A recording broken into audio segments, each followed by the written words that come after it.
po ang commitment level is I will try, yan po yung pinakamababa. Asahan nyo na po hindi magtuloy yan. Correct. Siguro mag-remember, pero afterwards, sooner or later, hindi mo na makakasama yan sa journey. Kasi mababaw lang yung kanya commitment. Not unless dumating yung time, mapalalim mo yung kanyang commitment. Kaya po kayo, kailangan laliman po ninyo yung commitment po ninyo.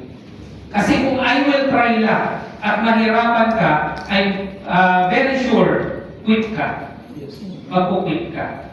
Kailangan laliman yung commitment. At as much as possible, pagkakausap po kayo, huwag nyo sabihin, subukan mo lang, wala namang mawawala sa'yo. Alam mo, ang the best word na pwede mo sabihin, pare, workout na dito, tulungan kita. Okay? Para wala doon sa lowest level of commitment. Pero kung gusto mo naman na, pang pairing lang, pang bangga lang, o kaya pang qualified, nasa sa inyo po yun. Pero kung gusto nyo na mag-workout na lang din naman kayo, at gusto nyo mag-build talaga kayo ng empire or ng grupo nyo, hanap na kayo ng mga committed na hindi I will try ang kanila pong level of commitment. Ano ba yung second level of commitment? Sino po nakakaalam? I will do my best. I will do my best. But what if your best is not good enough?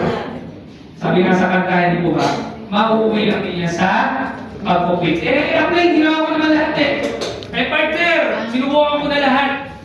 Pinuntahan ko na lahat, nakakilala ko ng network ko, ginawa ko na lahat ng strategy, Facebook ads na rin ako. Wala talaga, hindi to para sa akin. Pagka po, okay naman yun eh, yung I will do my best. Kasi yung I will do my best, most of the time din naman, may nararating din naman yun. Kasi buong makakaya mo, gagawin mo rin naman.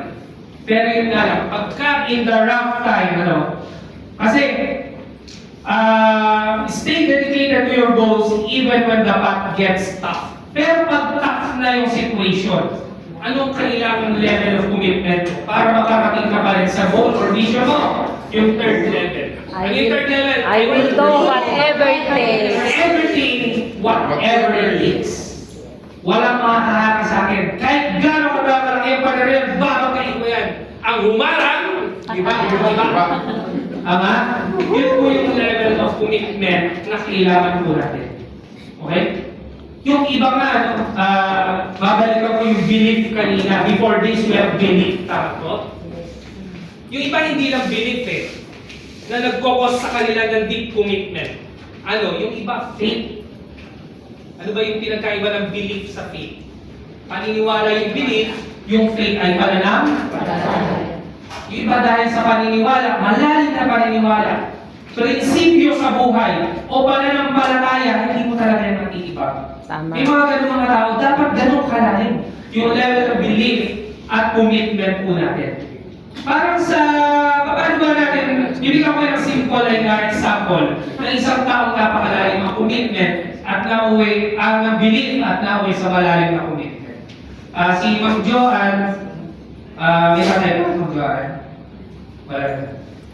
Si Ma'am, sorry po, Ma'am Babes. May tatay po, Babes. Kayo naman, kayo na natin. Sir, ano pa alam mo? Makinig dito nga ako, sir. Buddy. Sir Buddy. Kaya ka, Sir Buddy? Ano po dito? Waray ka, hindi Iloilo. Ay, Iloilo. Sama. Di ba? May sa Iloilo, waray dito, sa southern. Leyte pala, Leyte. Sa mawaray din dyan. Okay. May tatay pa. May tatay pa. Wala na po. Excuse me. Sir, may tatay ba? Opo, may tatay. Ano po pala yun, sir? Yeah, pwede ako. Ren, pag-asa pa rin. Di niya Laguna. Burakay, lakas ka. Ikaw, may tatay ka?